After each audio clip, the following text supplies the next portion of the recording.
जय भीम, नमस्ते, आदाब, सत श्री अकाल साथियों। जय भीम, जोहार। समाज के सामने, मानव समाज के सामने, वो भी भारतीय लोगों के सामने लाखों प्रश्न हैं कि आज़ादी के बाद हम कितनी तरक्की कर पाए। है कोई जवाब? प्रॉब्लम ही प्रॉब्लम है देश के अंदर, हर तरह के प्रॉब्लम हैं।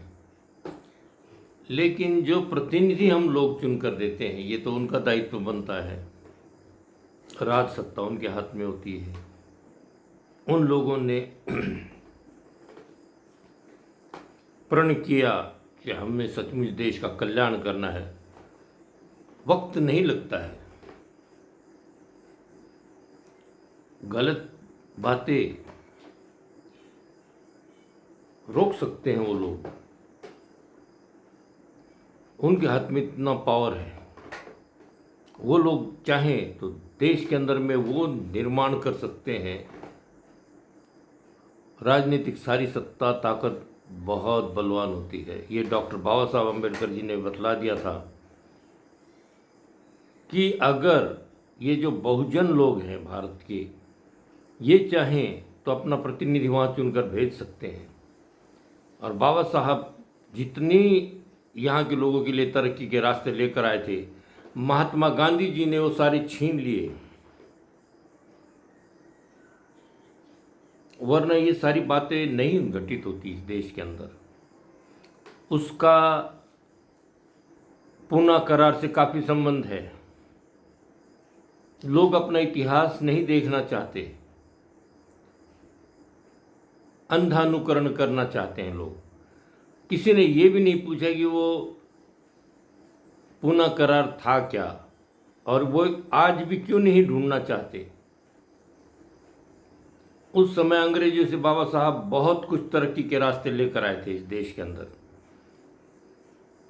उन्हें बदनाम किया गया, जाति के लेबल के नीचे उनको अलग कर दिया गया। डॉक्टर वल्लभ भाई जी तो इतना बोले थे कि तुम्हारे लिए हमने संसद के द्वार, खिड़की, झरोखे तक बंद कर दिए हैं, तुम कितनी भी कोशिश कर लो।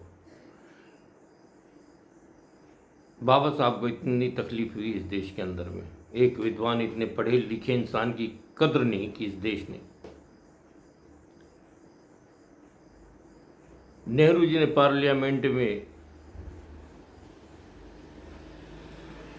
हिंदू महिलाओं के लिए जो बाबा साहब ने हिंदू कोड बिल प्रस्तुत किया, उसका भी विरोध किया गया।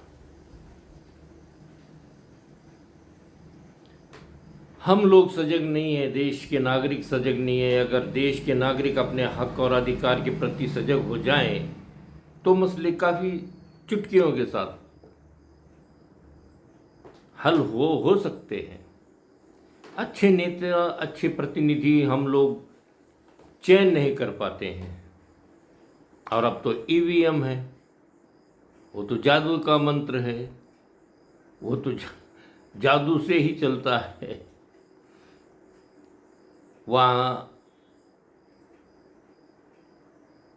देश की सत्ता आज इसीलिए व्यंग का कारण बन चुका है।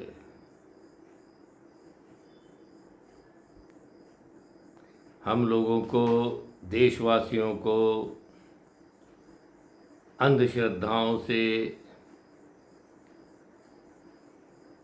अपने अच्छे वर्तन से वाकिफ होना पड़ेगा।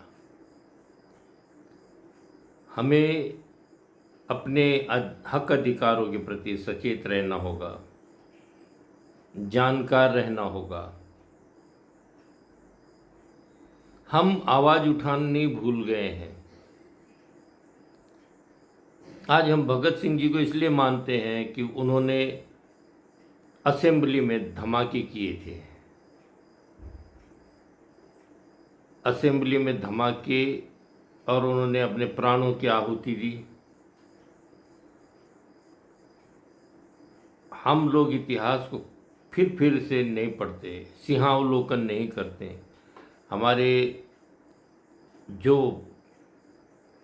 नायक हैं इतिहास के, उनको पढ़ना जरूरी है।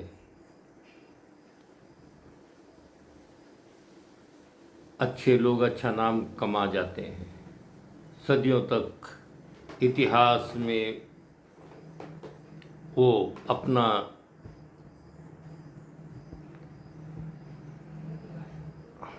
एक एक छाप अपने इतिहास में छोड़ जाते हैं, एक मकाम बना देते हैं वो।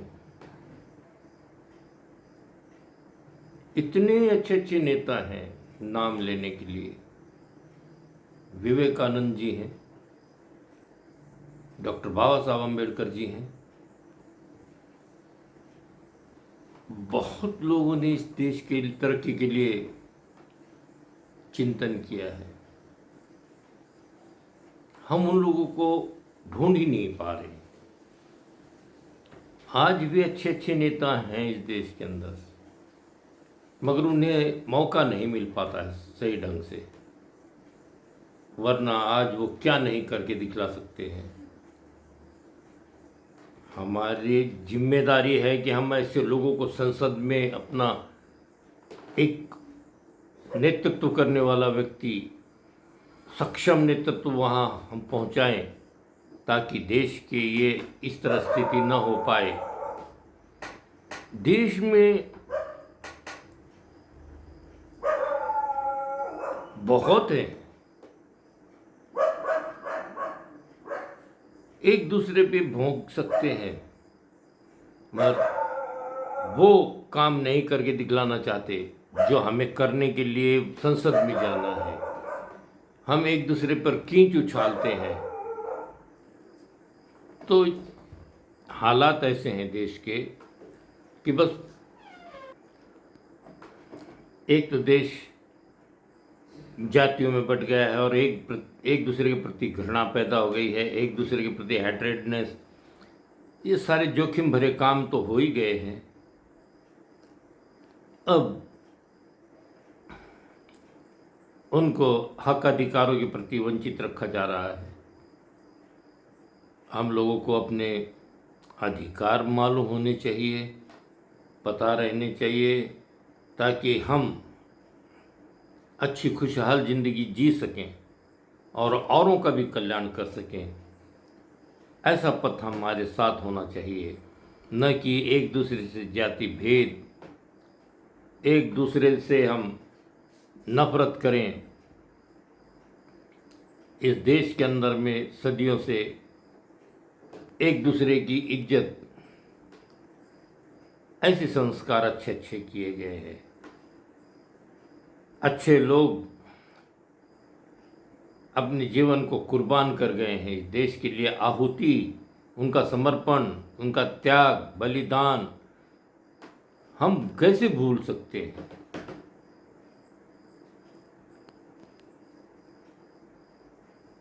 जलियांवाला कांड, हम उन लोगों को दोष देते हैं, कुछ कमियां हमारे लोगों में थी, भारतीयों में थी, या तो कोई भारत में ऐसी शक्ति काम कर रही थी उस समय जो अंग्रेज़ों की दलाली करती रही होगी, तभी तो इतने लोगों का नरसंहार हुआ है।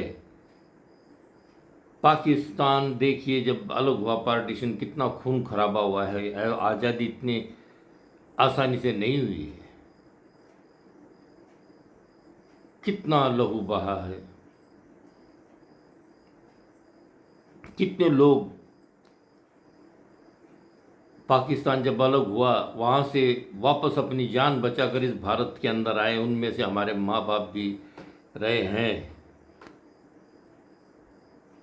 लखनऊ, अपना शक्करगढ़ी, ऐसा कुछ नाम है पाकिस्तान के, उस एरिया में बेचारे अपना रोजगार कर ही रहे थे। वहाँ से निकलकर भारत में वापस इधर आना पड़ा, किसी तरह से छुपते छुपाते अपनी जान को बचाते हुए।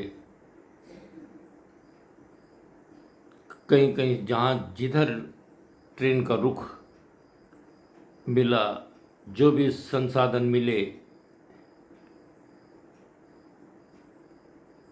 बचते बचाते भारत में दाखिल हुए। यहाँ उन्होंने अपना रोजगार ढूंढा, जो भी मिला स्वीकार किया। खेतों में जाट जमींदारों के पास काम भी किया। इस तरह से जीवन यापन करते रहे। साथियों, हम लोग अपने अधिकारों के प्रति जागरूक रहें, एक दूसरे का सम्मान करें, यही अपेक्षा है। जय भीम, नमो बुद्धाय साथियों।